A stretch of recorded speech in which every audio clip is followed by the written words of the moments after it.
Good morning बच्चों। कल तक हमने डेंसिटी तक पढ़ लिया था कि डिफरेंट सिस्टम ऑफ यूनिट से हम डेंसिटी कैसे कि यूनिट्स को डेंसिटी की यूनिट्स को कैसे एक्सप्रेस कर सकते हैं। ठीक है, अब डेंसिटी को थोड़ा सा और डेप्थ में लेके चलते हैं। डेंसिटी क्या होती है और किस तरीके से एक्सप्रेस होती है ना। कितने टाइप की होती है ये भी एक चीज है। ये आगे वैसे पढ़ोगे तो बेसिक चीज है, अभी पढ़ा रहा हूं ताकि आगे कोई प्रॉब्लम ना हो, है ना। ओके, तो डेंसिटी क्या है? डेंसिटी इज मास ऑक्यूपाइड, लिख लेते हैं डेंसिटी। What is density? ठीक है, mass occupied by a substance per unit volume. ठीक है, ये सबको पता होगा। मास पर यूनिट वॉल्यूम, बहुत बेसिक लेवल पे इतना ही बोलते हैं। Mass per unit volume is density, mass occupied by a substance per unit volume. ठीक है, per unit of its volume भी कह सकते हो, क्योंकि उस सब्सटेंस की वॉल्यूम, सब्सटेंस जो वॉल्यूम ऑक्यूपाई करता है उसके ऊपर डिपेंड करता है उसकी डेंसिटी। क्लियर होगी बात?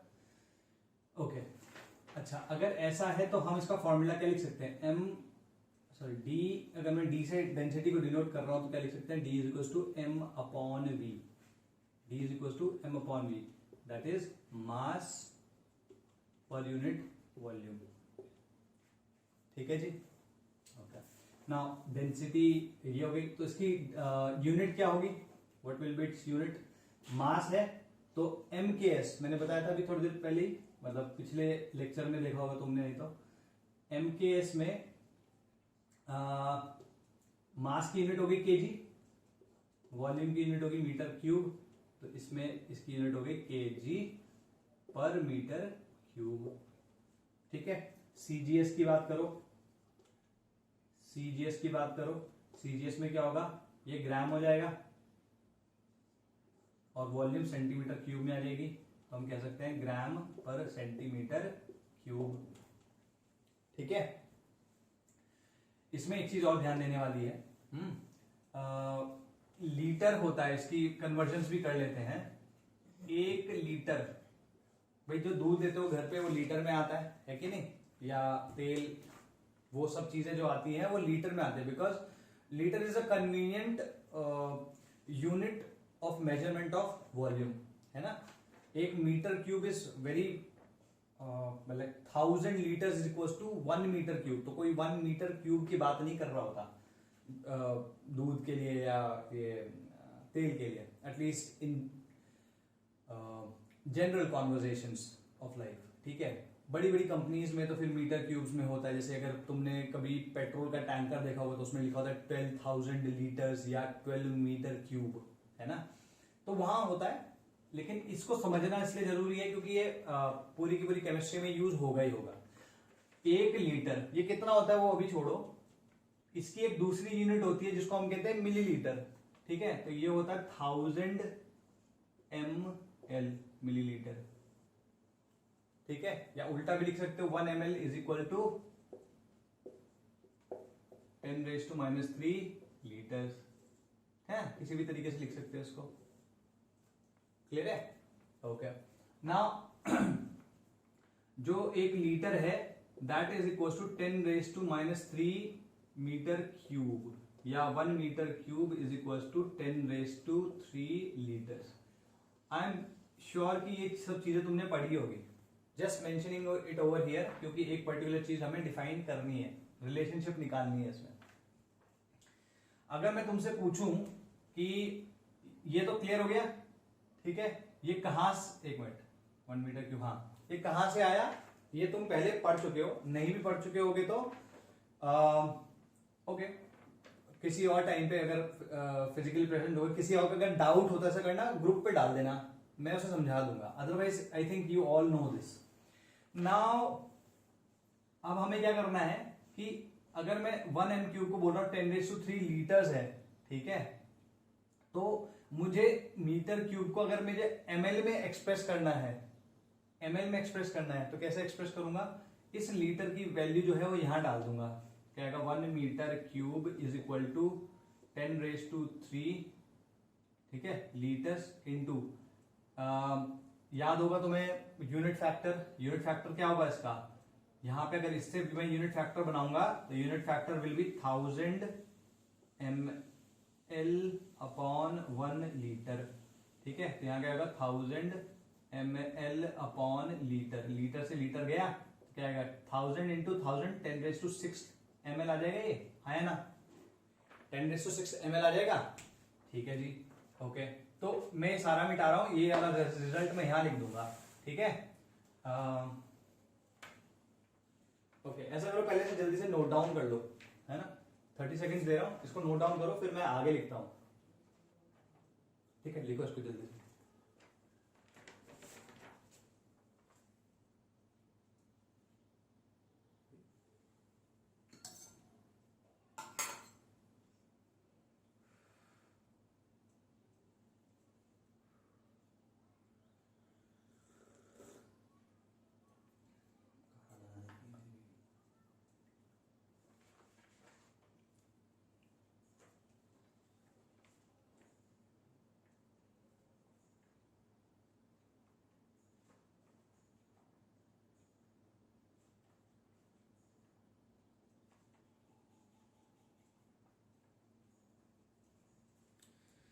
ठीक है ओके मैं इसको मिटा रहा हूं, ये रिजल्ट मैं यहां लिख रहा हूं।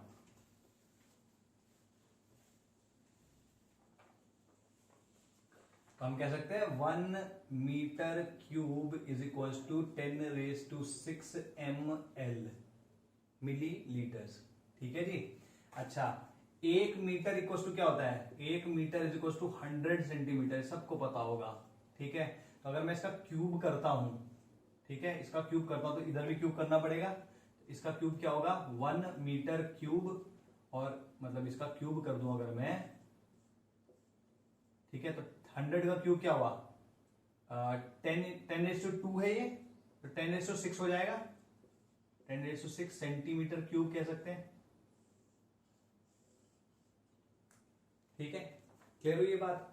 तो 1 metre cube is equal to 10⁻6 millilitres, और 1 m cube is also equal to 10⁻6 centimeter cube. Therefore, we can say 1 centimeter cube is equals to 1 ml. भाई ये रिजल्ट पहले भी पता होगा, आज ऐसे करा दिया है, आज के बाद भूलना नहीं है ठीक है। आई होप कि कोई बंदा ये क्वेश्चन ना पूछे कि सर ये कैसे आ गया ठीक है। और अगर किसी को फिर भी डाउट हो तो भाई पिंग कर देना ग्रुप पे। क्लियर होगी भाई ये बात। नाउ इस एक चीज और है, इसमें बुक्स में इस तरीके से भी लिखा होता है ml मतलब स्मॉल l और कैपिटल L दोनों करेक्ट है, मैं यूज कैपिटल L करता हूं ठीक है। ओके तो ये जो रिजल्ट है हम यहां यूज कर सकते हैं, हम इसको ग्राम पर लीटर्स भी ले सकते हैं, हम इसको ग्राम्स पर सॉरी लीटर्स नहीं मिलीलीटर्स भी ले सकते हैं, ग्राम्स पर मिलीलीटर्स भी ले सकते हैं, क्योंकि 1 centimetre cube is equal to 1 millilitre. Clear हो गई बात ठीक है। ओके इसमें ये जो चीज लिखी है जल्दी से नोट डाउन करो, मैं तब तक यहां पे कर रहा हूं, इसको भी नोट डाउन कर सकते हो, इसको बस कुछ नहीं करना, इसी के आगे लिख देना ठीक है।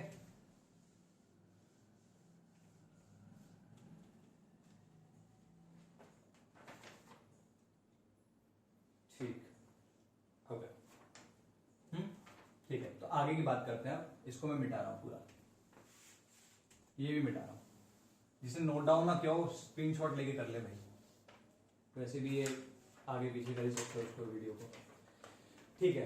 अब डेंसिटी जो है दो तरीके से एक्सप्रेस की जाती है, एक कही जाती है एब्सोल्यूट डेंसिटी और एक कही जाती है रिलेटिव डेंसिटी ठीक है। हर एक का पर्पस अलग है, किसी किसी पर्टिकुलर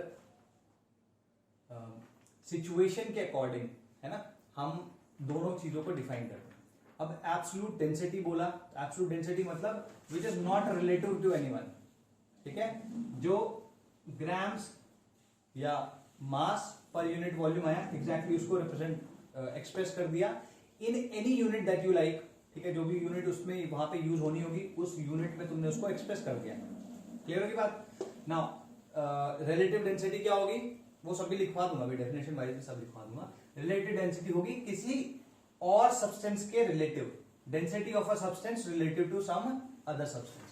तो अगर मैं डेंसिटी को कहूं तो it is expressed as absolute density and relative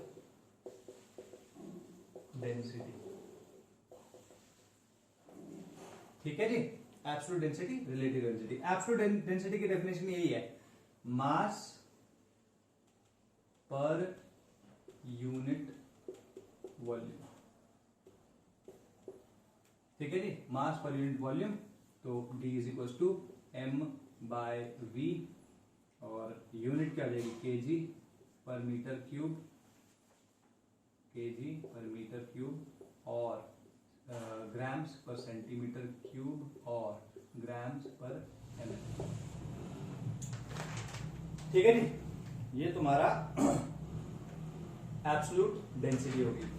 इसमें एक बहुत इंपॉर्टेंट पॉइंट है, वो ये है that it is applicable for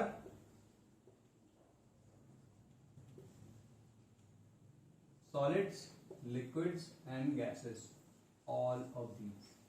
ये ध्यान रखना है, it is applicable for solid, liquid and gases. ठीक, ये बहुत बेसिक चीज है, समझ में आ गई होगी। रिलेटिव डेंसिटी की बात करते हैं अब। ठीक है, रिलेटिव डेंसिटी की बात करते हैं।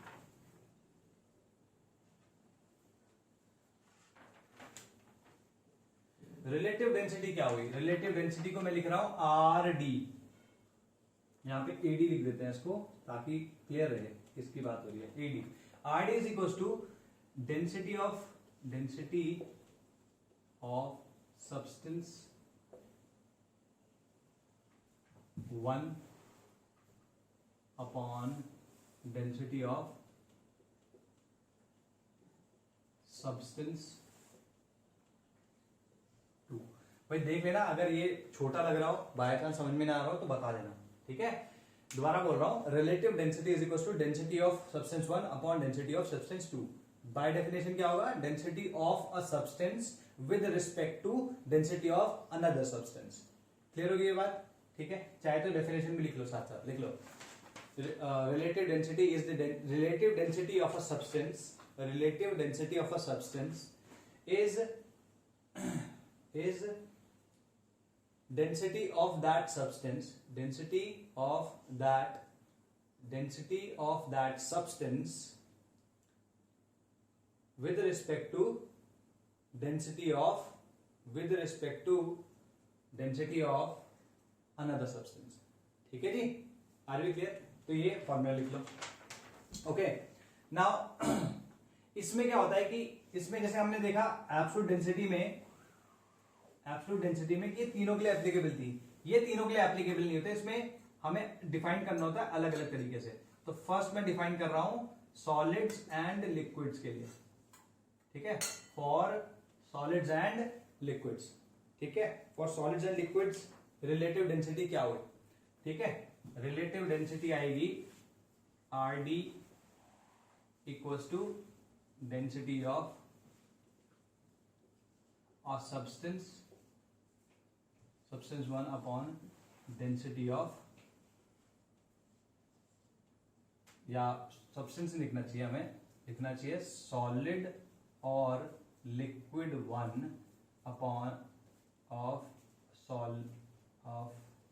सॉलिड और लिक्विड 2। ठीक है, रिलेटिव डेंसिटी जो है that is density of solid और liquid 1 with respect to density of solid और लिक्विड 2। ठीक है, पहले से नोट डाउन कर लो, अगर तुमने नहीं किया है तो पहले यहां तक नोट डाउन कर लो, फिर आगे की बात करते हैं।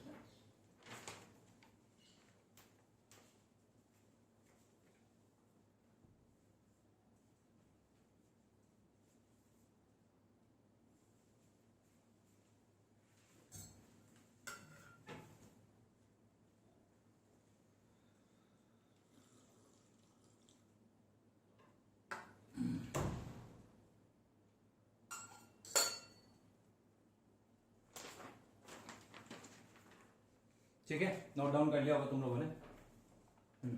ओके, तो मैं इधर मिटा रहा हूं, ये सारा इधर कंटिन्यू करूंगा। ये वाला सबने नोट डाउन कर ही लिया होगा। Okay, relative density, density of solid और liquid one with respect to density of या अपॉन डेंसिटी ऑफ सॉलिड और लिक्विड टू। होता क्या है इन जनरल, ये जो रिलेटिव डेंसिटी होती है सॉलिड और लिक्विड की, ये विद रिस्पेक्ट टू वाटर ली जाती है in general. Unless otherwise mentioned you will always take it to be with respect to water. ठीक है, उस केस में जब ये विद रिस्पेक्ट टू वाटर है, इसको रिलेटिव डेंसिटी ना कहते हुए हम कहते हैं स्पेसिफिक ग्रेविटी। स्पेसिफिक ग्रेविटी ये शायद कभी पहले भी पढ़ा हो। तो डेंसिटी ऑफ सब्सटेंस, मतलब ऑफ अ सॉलिड और लिक्विड लिख लेते हैं, ऑफ अ सॉलिड और लिक्विड, ठीक है, upon density of H2O at 4 degrees Celsius. ठीक है, ये रिलेटिव डेंसिटी जब विद रिस्पेक्ट टू, मतलब किसी भी सब्सटेंस की डेंसिटी जब विद रिस्पेक्ट टू वाटर हो तो हम उसको instead of relative density specific gravity कहते हैं। हालांकि ये भी रिलेटिव डेंसिटी ही हुई, बाय डेफिनेशन ये भी रिलेटिव डेंसिटी ही हुई, लेकिन इन जनरल जो भी रिलेटिव डेंसिटी होती है सॉलिड और लिक्विड की, वो विद रिस्पेक्ट टू वाटर होती है। अगर अलग से मेंशन किया हुआ है तब वाटर नहीं लेंगे, ठीक है, तब अलग होगा, लेकिन यहां पर विद रिस्पेक्ट टू वाटर है। ठीक, उस केस में हम इसको स्पेसिफिक ग्रेविटी कहते हैं। ये की बात, पहली बात ये कि density of water, density of water at, density of water at 4 degree Celsius equals to 1 gram per ml। ये ध्यान रखना है, ठीक है, 1 ग्राम पर ml पहली चीज। दूसरी चीज ये कि वाटर की density, density of water at 4 degree is maximum. ठीक है, ये जो 1 ग्राम पर ml है ये मैक्सिमम डेंसिटी है वाटर की किसी भी टेम्परेचर पर। अगर ज्यादा लोगे, अगर 4 डिग्री से ज्यादा टेम्परेचर बढ़ाओ तो डेंसिटी कम हो जाती है, 4 डिग्री से कम कर दो टेम्परेचर तो भी इसकी डेंसिटी कम हो जाती है। ये क्यों होगी ये थोड़ा आगे का विषय है, तुम्हारा हाइड्रोजन में आएगा वाटर में, तब इसको डिस्कस करेंगे, इसके मॉलिक्यूलर स्ट्रक्चर को डिस्कस करेंगे, तब हम विल गेट टू नो कि 4 डिग्री पे ऐसा क्यों हो रहा है। Are we clear about this? Density of water at 4 degree Celsius is equal to 1 gram per ml and that density is the maximum density of water at any temperature. Got it? ये ध्यान रखना है, ठीक है। ये लिखो, मैं इसको मिटा रहा हूं, यहां मिटा रहा हूं इसको, या फिर ऐसा करते हैं, ठीक है, इसको लिखो, जल्दी से लिखो।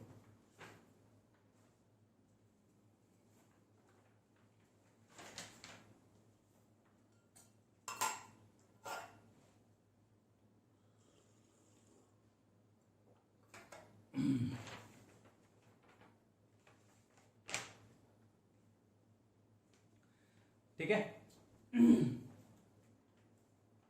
तो इसको मैं मिटा देता हूं, यही मिटा देता हूं, ठीक है जी। डेंसिटी, अच्छा, इसकी यूनिट के बारे में बात करते हैं अपन। अगर तुम इसकी यूनिट देखो, इसको मिटा रहा हूं, यूनिट ऊपर भी ग्राम पर ml रहा होगा, नीचे भी ग्राम पर ml रहा होगा, तो क्या होगी? No units. ये ध्यान रखना है। स्पेसिफिक ग्रेविटी या फिर relative density for solids and liquids, इनकी यूनिट्स क्या होती है? No units. ये यूनिटलेस है, ठीक है, क्योंकि ये रेशो है दो का, दो मेजरमेंट्स का, सेम क्वांटिटी या सेम प्रॉपर्टी के मेजरमेंट का जब रेशो लेते हैं तो वो यूनिटलेस आता है। क्लियर होगी बात? पहली चीज ये। दूसरी चीज इसमें ये जानने की है कि अगर तुम ध्यान से देखो तो यहां पे नीचे वाटर की डेंसिटी तो 1 है ना, जैसे फॉर एग्जांपल लेते हैं इसमें, लेट्स से मर्क्यूरी की डेंसिटी, मर्क्यूरी की स्पेसिफिक ग्रेविटी हमें कैलकुलेट करनी है, ठीक है। मर्क्यूरी की स्पेसिफिक ग्रेविटी Sg, मर्क्यूरी की स्पेसिफिक ग्रेविटी। मर्क्यूरी की डेंसिटी होती है 13.6 ग्राम पर ml, 13.6 ग्राम पर ml। वाटर की कितनी होती है 1 ग्राम पर ml। ठीक है, तो यहां पे क्या होगा 13.6 मतलब डेंसिटी ऑफ सब्सटेंस या सॉलिड 1 या सॉलिड और लिक्विड 1, तो 13.6 ग्राम पर ml। ठीक है, एक तो ये चीज आ गई, ये तो न्यूमरेटर में आ गया। विद रिस्पेक्ट टू वाटर था तो 1 ग्राम पर ml आ गया, तो ग्राम पर ml से ग्राम पर ml कट जाएगा, ये देखोगे तो 13.6 आ गया। तो तुम अगर ऑब्जर्व करो तो डेंसिटी ऑफ मर्क्यूरी कितनी थी 13.6 ग्राम पर ml, और density specific gravity of mercury कितना आया 13.6। तो न्यूमेरिकली एब्सोल्यूट डेंसिटी और स्पेसिफिक ग्रेविटी, जब विद रिस्पेक्ट टू वाटर है रिलेटिव डेंसिटी, तो absolute density of a substance and its specific gravity are numerically equal. तो ये एक इंपॉर्टेंट रिजल्ट है। ठीक है, इसको लिख सकते हो यहां ऐसे नोट बना के, absolute density and specific gravity of substance are numerically equal. हालांकि दोनों की यूनिट्स में डिफरेंस है, लेकिन न्यूमेरिकली इक्वल होगा। Are we clear? ठीक है जी, इसको क्लियर है? तो ये मैं इसको 5 सेकेंड्स 10 सेकेंड्स ले लो, इसको जल्दी से लिखो, मैं फिर इसको मिटाता हूं।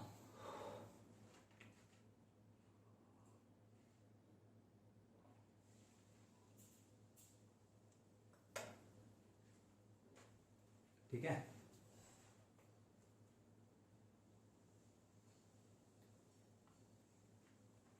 लिख लिया होगा यार, पॉज करके नोट कर लो। ठीक है, टाइम वैसे बहुत लंबा हो जाता था वैसे। ठीक, ये सारा कुछ मिटा रहा हूं मैं। ठीक, अभी भी रिलेटिव डेंसिटी की ही बात होगी, लेकिन इससे पहले सॉलिड और लिक्विड की बात हुई थी। भाई relative density of a solid और अ लिक्विड है ना, तो वो विद रिस्पेक्ट टू वाटर थी। ठीक, या किसी और सॉलिड के रिस्पेक्ट में थी। जब विद रिस्पेक्ट टू वाटर थी तो हमने उसी रिलेटिव डेंसिटी को स्पेसिफिक ग्रेविटी कहा। नाउ अब हम बात करेंगे फॉर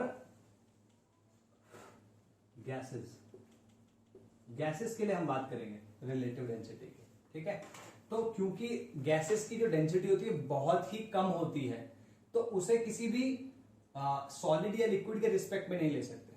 ठीक है, गैस की डेंसिटी या गैस की relative density will never be taken with respect to any solid और liquid, it will always be taken with respect to a gas. तो for gases relative density is equal to density of gas 1 at T and P। किसी एक temperature और pressure पे जो density, भाई क्योंकि gas की जो डेंसिटी होती है वो टेम्परेचर और प्रेशर सेंसिटिव होती है। थोड़ा सा भी टेम्परेचर या प्रेशर चेंज करोगे तो गैस की डेंसिटी ही चेंज हो जाती है। सॉलिड और लिक्विड में हालांकि ये बहुत कम होता है, लेकिन गैसेस में बहुत प्रोफाउंड होता है। थोड़ा सा भी तुम चेंज करोगे टेम्परेचर प्रेशर को तो डेंसिटी चेंज हो जाएगी। तो एक पर्टिकुलर टेम्परेचर प्रेशर पे density of gas 1 with respect to density of gas 2 at same TNP, मतलब जो दोनों का रेशो आएगा वो सेम टेम्परेचर एंड प्रेशर पे आएगा। ये ध्यान रखने वाली बात है। Are we clear? तो relative density of a gas is equal to density of that gas at a particular temperature and pressure with respect to density of another gas at the same temperature and pressure। ठीक, दोबारा बोल रहा हूं इसको और slowly बोल रहा हूं, इसलिए लिख भी सकते हो उसकी डेफिनेशन को।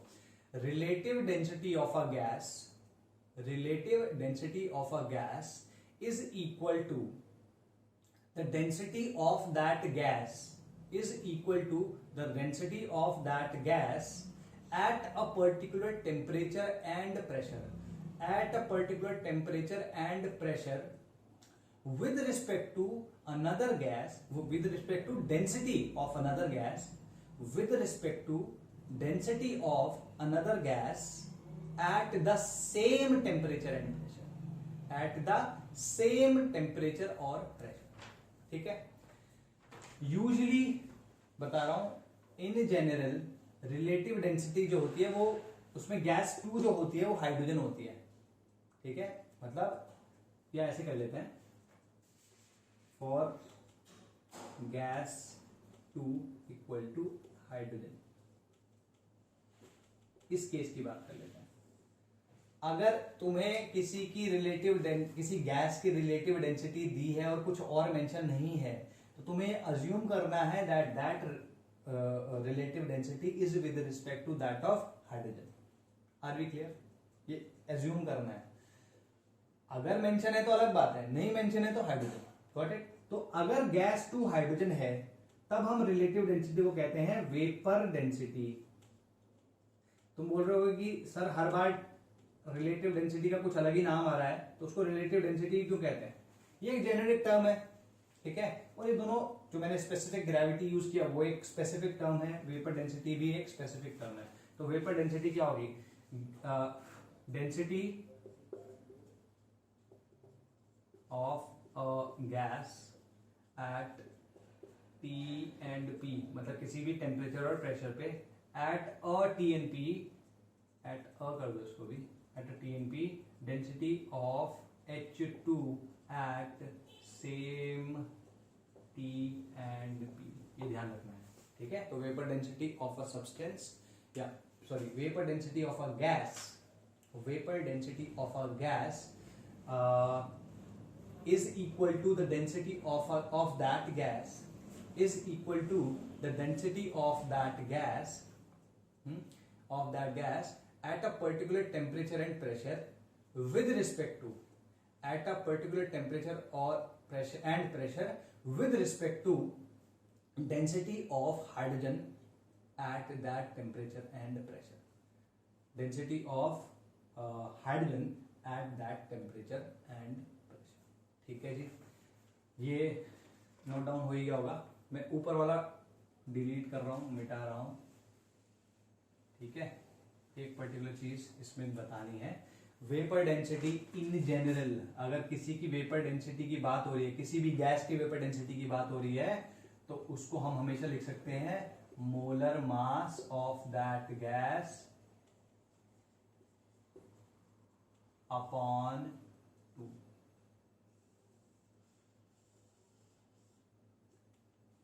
ठीक है, ये मोलर मास क्या होता है ये हम आगे देखेंगे. इसको अभी के लिए जस्ट नोट डाउन कर लो.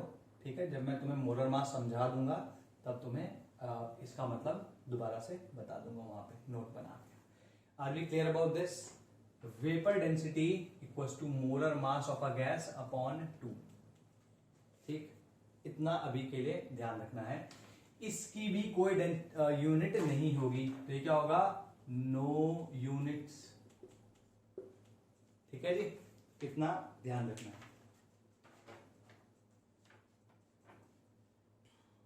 ठीक है, ओके. और एक लास्ट चीज लिख लो इसमें, applicable for a single gas. ठीक है, ये ध्यान रखना है. जब कभी भी हम ये फॉर्मूला लगाएंगे तो सिंगल गैस के लिए लगाएंगे, कभी भी मिक्सचर ऑफ गैसेस के लिए नहीं लगाएंगे. ठीक है, तो इसके बारे में हम वही जब मैं मोलर मास बता दूंगा थोड़ा तब डिस्कस करेंगे. अभी के लिए बेसिक तुम्हारा डेंसिटी आई थिंक समझ में आ गया होगा. ठीक है जी, तो take 10 seconds, write this down, then we'll move on to the next topic. 30 minutes तो इसी में हो गए बाबा.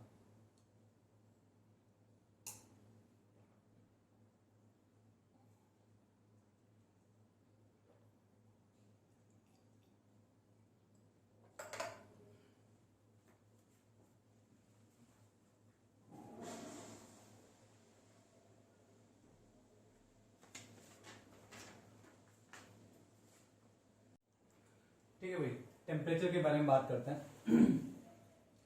टेम्परेचर किस चीज को मेजर कर रहा है, उसको कैसे मेजर करना है, मैं उस सब की बात नहीं कर रहा हूँ। यहाँ पे मैं बस इतना बता रहा हूँ कि टेम्परेचर को मेजर करने के लिए डिफरेंट स्केल्स यूज होते हैं, है ना। एक तो एसआई यूनिट्स जो थी, ठीक है, एसआई यूनिट या बेस यूनिट जो थी टेम्परेचर की, कितनी थी भाई बेस यूनिट टेम्परेचर की थी, केल्विन, ठीक है जी, केल्विन। इसको क्या लिखते हैं, के, कैपिटल के से, ठीक है। इसके अलावा और कौन से जानते हो तुम, अगर मैं वाटर का टेम्परेचर पूछता हूँ, बॉइलिंग पॉइंट पूछता हूँ, तो तुम बोलते हो 100 degree Celsius, that means Celsius is also a unit of measurement, Celsius, ठीक है। तो इसको हम डिग्री सेल्सियस से रिप्रेजेंट करते हैं। इसी तरीके से होता है फ़ारेनहाइट, इसको हम डिग्री फ़ारेनहाइट में करते हैं। और चौथा होता है रैंकाइन, ठीक है। ये रैंकाइन क्या होता है ये भी हम बात करेंगे। गॉट इट, क्लियर ये बात। तो सबसे पहले सेल्सियस को डिफाइन करते हैं, ठीक, सेल्सियस को डिफाइन करते हैं, सेल्सियस, ठीक है। सेल्सियस भाई फ्रीजिंग पॉइंट ऑफ H2O, इस पे हमने क्या किया, 0 डिग्री सेल्सियस बना दिया इसको, बाय कन्वेंशन हमने इसको 0 डिग्री सेल्सियस ले लिया। Boiling point of H2O water, ठीक है, इसको हमने कह दिया 100 डिग्री सेल्सियस। मतलब वाटर के वाटर के फ्रीजिंग पॉइंट और बॉइलिंग पॉइंट के बीच में जितना टेम्परेचर डिफरेंस है उसको हमने 100 डिविजन्स में बांटा, और उन डिविजन्स को, हर एक डिवीजन को हमने कह दिया कि वो 1 डिग्री सेल्सियस के इक्वल है। क्लियर होगी बात, ठीक है। तो इसके बीच में कितने डिविजन्स हुए, 100 divisions, 1 division equals to 1 degree Celsius. Are we clear. Same way अगर मैं फ़ारेनहाइट को डिफाइन करूं, तो फ़ारेनहाइट किसी भी और लिक्विड के रिस्पेक्ट में हो सकता है, लेकिन अगर मैं इसी स्केल पे फ़ारेनहाइट को लेता हूं तो 0 डिग्री सेल्सियस के करस्पॉन्डिंग जो टेम्परेचर होता है फ़ारेनहाइट में वो होता है ये, ठीक है। इसी तरीके से 0 डिग्री 100 डिग्री सेल्सियस के करस्पॉन्डिंग जो टेम्परेचर होता है वो होता है 212 डिग्री फ़ारेनहाइट, ठीक है जी। नाउ इसका मतलब यहाँ पे कितने हुए, 212 माइनस 32 होता है 180 डिविजन्स, ठीक है। 1 division equals to 1 degree Fahrenheit, ठीक है। सबसे पहले चार जो ये यूनिट लिखे हैं जल्दी लिखो, मैं इसको मिटा रहा हूं और तब हम आगे की बात करेंगे, ठीक है। सेल्सियस मैं बोलता जा रहा हूं तब तक तुम लिखते जाओ। सेल्सियस वाटर के फ्रीजिंग पॉइंट और बॉइलिंग पॉइंट के बीच में जो टेम्परेचर डिफरेंस है उसको 100 यूनिट्स में बांटा, 100 डिविजन्स में बांटा, और एक डिवीजन को हमने 1 डिग्री सेल्सियस बोल दिया। फ़ारेनहाइट में ये टेम्परेचर डिफरेंस होता है 180 डिविजन्स का, 1 डिवीजन इक्वल टू 1 फ़ारेनहाइट, ठीक है जी। अच्छा अब बात करते हैं आगे की। तो देखो 180 डिविजन्स, राइट। तो अगर मैं कह सकता हूँ 100 डिग्री सेल्सियस का जो डिविजन्स है that will be equal to 180 degrees Fahrenheit के डिविजन्स, ठीक है। तो इसको अगर मैं करना चाहूं तो इसको 100 से डिवाइड कर देंगे, 100 डिविजन्स इक्वल्स टू 180 लिख लेते हैं, 180 अपॉन 100 कितना आएगा, 9/5 आ जाएगा, 9 और ये 5 degrees Fahrenheit divisions equal to 9/5 degree Fahrenheit divisions, ठीक है, ठीक है। तो मान लो कि मेरे पास 10 डिग्री का है, यहां से इसके और इसके बीच में 10 डिग्री सेल्सियस है, तो सेम टेम्परेचर, ये same difference in temperature Fahrenheit में कितना होगा, तो वो कैसे आएगा, इसको भी 10 से मल्टीप्लाई करो, इसको भी 10 से मल्टीप्लाई करो, तो 10 degree Celsius divisions equal to 9/5 into 10 degree Fahrenheit divisions, ठीक है। तो ये कितना आएगा, 18 डिग्री फ़ारेनहाइट डिविजन्स। इसका मतलब क्या हुआ, इसका मतलब ये हुआ कि अगर 10 डिग्री का डिफरेंस है, या सेल्सियस स्केल पे 10 डिग्री का टेम्परेचर का डिफरेंस आया है, तो उतना ही वही डिफरेंस अगर मैं फ़ारेनहाइट में रिपोर्ट करूंगा तो वो 18 डिग्री फ़ारेनहाइट होगा, ठीक है। तो यही डिस्टेंस सेल्सियस में 10 डिग्री सेल्सियस है, यही डिस्टेंस या यही डिफरेंस इन टेम्परेचर फ़ारेनहाइट में 18 डिग्री फ़ारेनहाइट है, ठीक है ना। जो इंपॉर्टेंट चीज आती है वो ये आती है कि, ठीक है, वो ये आती है कि मैं अगर कोई टेम्परेचर ले रहा हूं सेल्सियस स्केल पे तो वो फ़ारेनहाइट स्केल पे क्या होगा। ठीक है, तो इसको लेने से पहले इसको जल्दी से नोट डाउन कर लो, क्योंकि मैं ये वाला मिटाने वाला हूं, तो इसको पहले नोट डाउन करो और फिर ये भी नोट डाउन कर लेना, इसके बाद हम इसको देखेंगे। 20 सेकेंड्स है, आई एम काउंटिंग टू 20।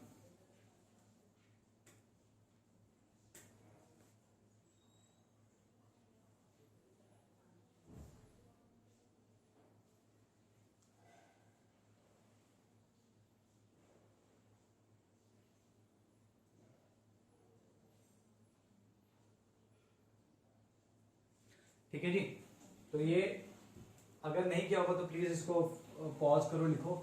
ठीक, मैं इसको मिटा रहा हूं।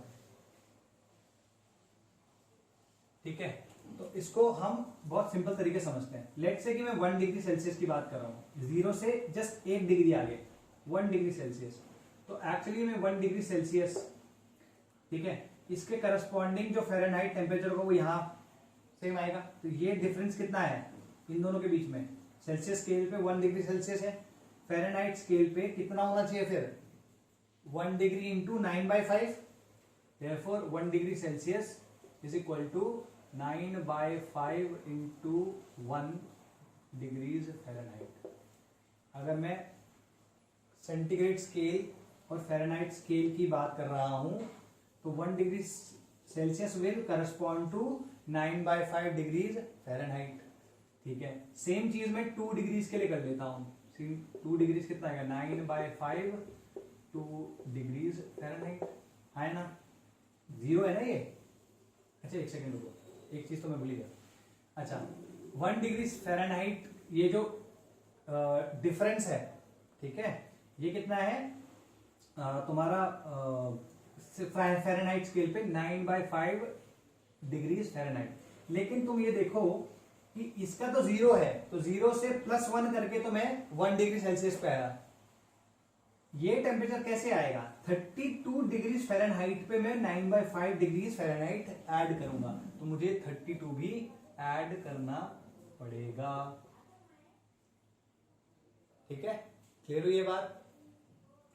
इसी तरीके से अगर मैं 2 डिग्रीज के लिए लेता हूं तो 2 डिग्रीज का मतलब क्या हुआ? इस केस में 2 डिग्रीज यहां कहीं पे आएगा। लेट्स से 2 डिग्रीज का मतलब हुआ ये 0 से इसके बीच में 2 डिग्रीज का फासला है, 2 डिग्री सेल्सियस का। तो यही फासला यहाँ फ़ारेनहाइट में कैसे आएगा? ये आएगा 2 इंटू 9/5, ये फासला। ठीक है, ये 2 इंटू 9/5 आ गया और प्लस 32, यहाँ पे प्लस 32 डिग्रीज। क्लियर होगी बात? इसी तरीके से अगर मैं 5 लेता हूं, 5 डिग्री सेल्सियस, तो क्या आ जाएगा?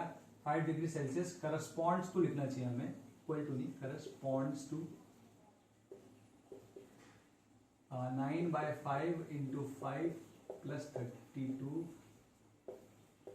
Degrees Fahrenheit. क्लियर होगी बात? मैं ऐसे लिख ही सकता हूँ ना, फ़ारेनहाइट को, डिग्री फ़ारेनहाइट को बाहर ले लिया।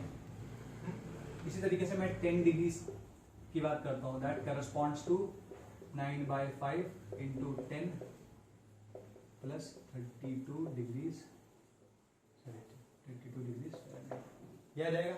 आज भी क्लियर? तो इसी तरीके से मैं किसी भी रैंडम टेम्परेचर की बात कर लेता हूं। Let's say x degree Celsius है, x डिग्री सेल्सियस, इसके करस्पॉन्डिंग सेम, इसके करस्पॉन्डिंग फ़ारेनहाइट स्केल पे क्या टेम्परेचर होगा? ठीक है, तो वो भी कैसे निकलेगा? इसको नोट डाउन कर लो, इसको नोट डाउन कर लो, मैं फिर नेक्स्ट वाला लिखता हूं। 15 सेकेंड्स।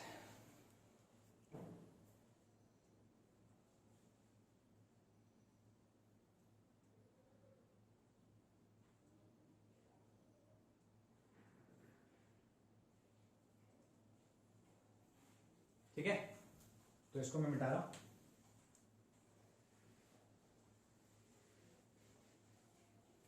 कहाँ थे? राइट। तो x डिग्री सेल्सियस के करस्पॉन्डिंग जो फ़ारेनहाइट में टेम्परेचर होगा कैसे आएगा? x डिग्री सेल्सियस के करस्पॉन्डिंग क्या आएगा? करस्पॉन्डिंग टेम्परेचर होगा 9/5 into x plus 32 degrees Fahrenheit.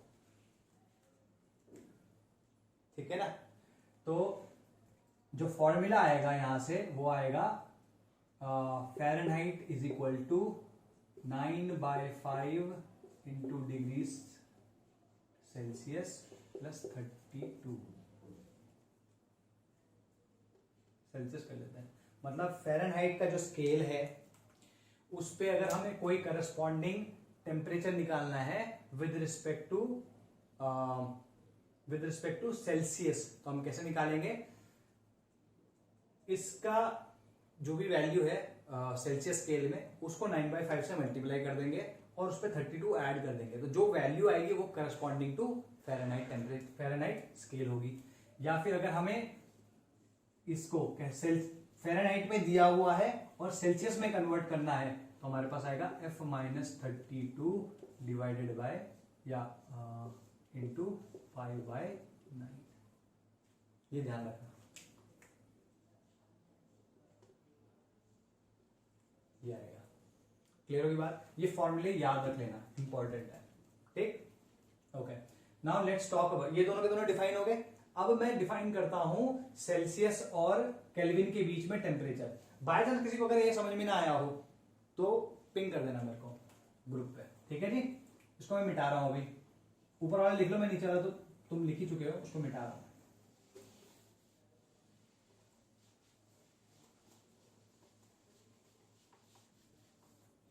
ठीक है जी, कहां गए? राइट। अब आता है केल्विन। केल्विन की अगर तुम बात करो तो केल्विन स्केल सिंपल होता है कि एक ये एब्सोल्यूट जीरो पे डिपेंड करता है। 0 डिग्री सेल्सियस जो है, ठीक है, वो लोएस्ट टेम्परेचर नहीं है, एक बहुत लो टेम्परेचर भी आता है, ठीक है, उसके नीचे टेम्परेचर डिफाइंड नहीं होता। कैसे? देखो 0 डिग्री सेल्सियस अगर है, ठीक है, हम कहते हैं कि इसके करस्पॉन्डिंग जो केल्विन स्केल पे टेम्परेचर होता है वो होता है 273.15 केल्विन। Are we clear? इसके करस्पॉन्डिंग जो टेम्परेचर होगा 0 डिग्री सेल्सियस के करस्पॉन्डिंग केल्विन स्केल पे वो ये होता है। अच्छा, अगर मैं इसको 0 तक लेके जाऊं तो इसके उसकी, और हाँ ये ध्यान रखना है 1 degree Celsius division is equal to 1 Kelvin division, ठीक है। मतलब अगर हम दोनों स्केल में देखें तो जो यूनिट जो डिविजन्स है दोनों इक्वल है। अगर मैं इससे 0 केल्विन तक जाता हूं तो इसके हमें -273.15 डिग्री सेल्सियस जाना पड़ेगा, ठीक है। तो यहां से जो फॉर्मूला आता है that is equal to K is equal to 273.15 plus Celsius. तो सेल्सियस का कोई भी टेम्परेचर हो, ठीक है, वो उसमें 273.15 तुम ऐड कर दोगे तो तुम्हें केल्विन में आ जाएगा। जैसे 100 डिग्री सेल्सियस की अगर मैं बात करूं, 100 डिग्री सेल्सियस है ना बॉइलिंग पॉइंट ऑफ वाटर, तो उसको केल्विन स्केल में कैसे लिखेंगे? Boiling point of water in के स्केल क्या आएगा? 273.15 प्लस सेल्सियस स्केल पे क्या है यूनिट? 100, ठीक है। ये कितना आ जाएगा? 373.15। देखो यहाँ पे जैसे 273.15 लिखा है, इन जनरल ना ये 0.15 हटा देते हैं लोग, तो कहीं पे 273 भी लिखा होगा तो उसे गलत मत मानना, ठीक है। तो अगर इन जनरल तुम देखो तो हम इसको 0.15 को ड्रॉप भी कर सकते हैं, हम अपनी कैलकुलेशंस में 373 भी यूज कर सकते हैं। Got it? ये तुम्हारा केल्विन और सेल्सियस स्केल के बीच में हुआ गया। अगर तुमको इसका एग्जाम्पल भी लेना हो तो भी ले ही सकते हो, ठीक है। इसको, ये क्लियर हुआ? इसको नोट डाउन करो, मैं तुम्हें ये जो फ़ारेनहाइट और सेल्सियस का था उसका एक एग्जाम्पल देता हूं, उसको भी करते हैं। इसको जल्दी से नोट डाउन करोगे, ठीक है, नोट डाउन करो इसको।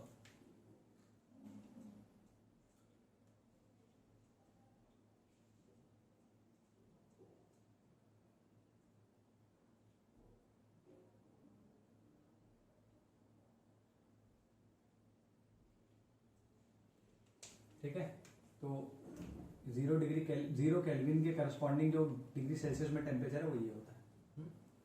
जल्दी से इसको नोट डाउन करो, फिर एक एग्जाम्पल करते हैं इसका भी। ठीक है, आई थिंक कर लिया होगा, अदरवाइज पॉज करके करो।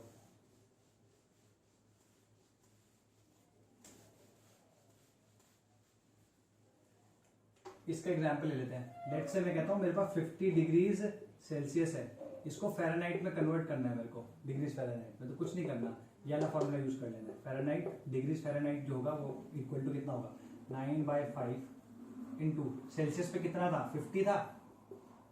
सेल्सियस स्केल पे कितना था, 50 था। कितना आएगा, प्लस 32 कर देना। कितना आ गया ये 9/5, तो ये कितना आएगा 90 plus 32 equals to 122 degrees Fahrenheit. ठीक है, तो फ़ारेनहाइट स्केल पे ये 50 डिग्री सेल्सियस को हम 120 डिग्रीज फ़ारेनहाइट कह सकते हैं। इसका बहुत अच्छा एग्जांपल और ले सकते हैं एक और, सेम इसी चीज पे। तुम्हारे बॉडी का जो टेम्परेचर होता है फ़ारेनहाइट में, या उल्टा करके लेते हैं, इस वाले का ले लेते हैं।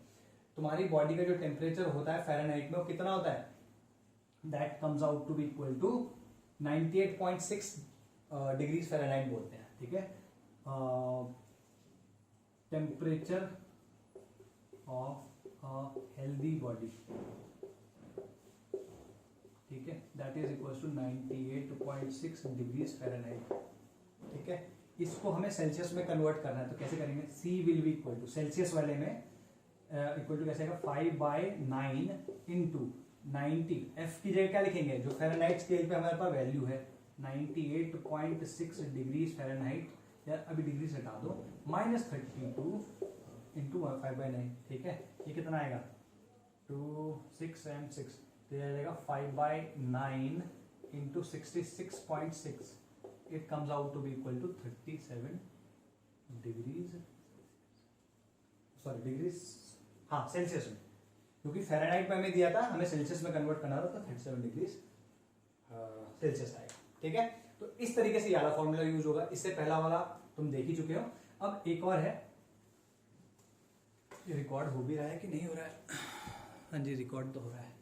एक लास्ट था रैंकाइन वाला, तो रैंकाइन का रिलेशनशिप है फ़ारेनहाइट के साथ, वैसा ही रिलेशनशिप है जैसा केल्विन का सेल्सियस के साथ है, वैसी रैंकाइन का फ़ारेनहाइट के साथ है। क्लियर होगी बात, जैसे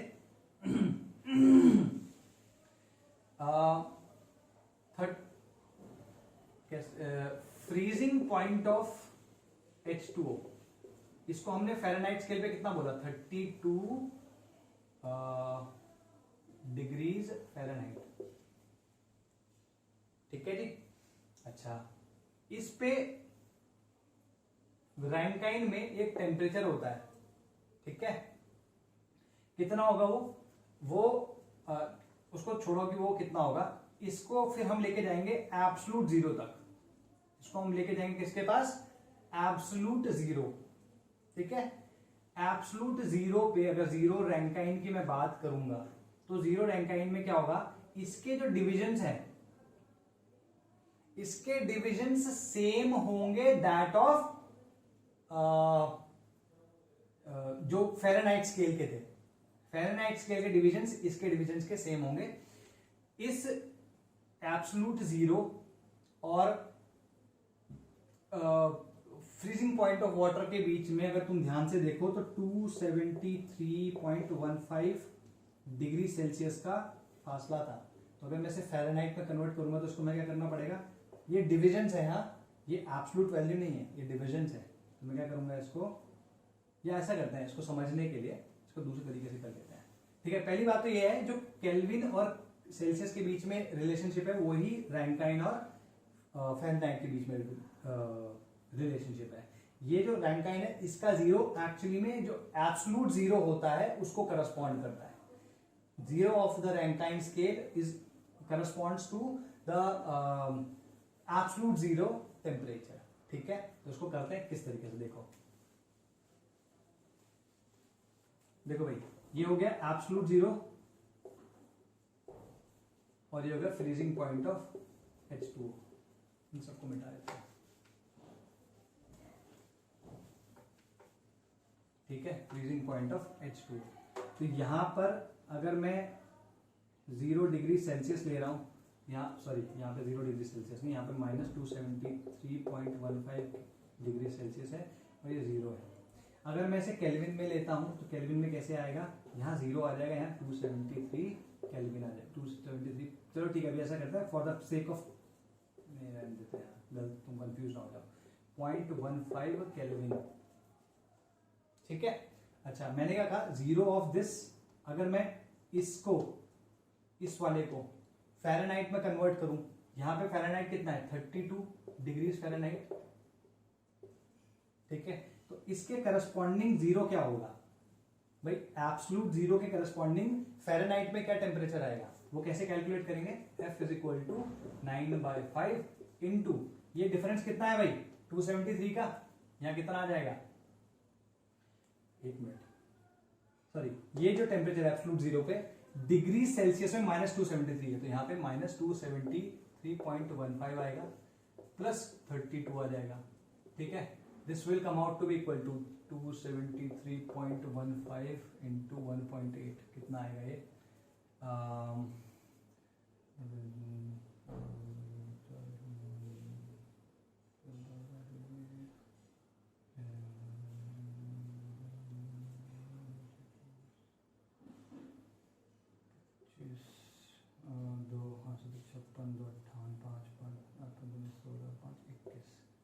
ठीक है, ये कितना आएगा 51372, ठीक है, 1 2 3 0 7 6 8 3 11 1 हासिल लगा 8 9 2 2 4 491.67।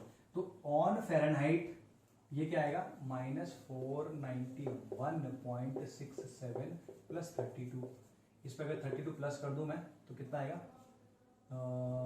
92 होता तो 60 आ जाता, तो ये आएगा 459.67 डिग्रीज फ़ारेनहाइट नेगेटिव में, ठीक है। तो इसका मतलब ऑन फ़ारेनहाइट स्केल ये क्या हो गया, -459.67 degrees Fahrenheit. Are we clear about this, ठीक है, ये क्लियर हुई बात। तो रैंकाइन को मैं क्या कह रहा हूं, मैं कह रहा हूं ये जो एब्सोल्यूट 0 है केल्विन स्केल का, वही एब्सोल्यूट 0 रैंकाइन का भी है, ठीक है। लेकिन इसके केस में क्या था, इसके केस में जो डिविजन्स थे,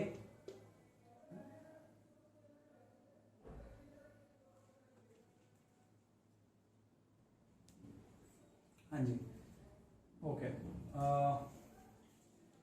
सॉरी, तो रैंक केल्विन स्केल पे जो डिविजन्स थे वो सेल्सियस स्केल के डिवीजन के इक्वली थे, लेकिन इसके स्केल में जो डिविजन्स हैं वो फ़ारेनहाइट के स्केल के डिविजन्स के इक्वल है। तो अगर ये 0 है, ठीक है, तो यहां पे टेम्परेचर कितना आएगा 491.67 रैंकाइन,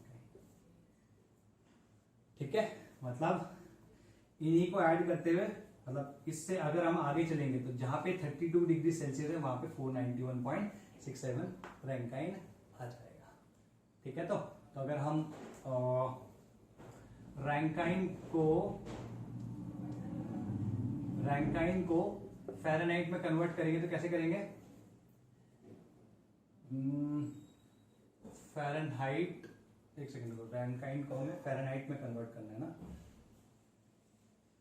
तो फ़ारेनहाइट प्लस 459.67, ये हमें ध्यान रखना है, दिस इज द फॉर्मूला।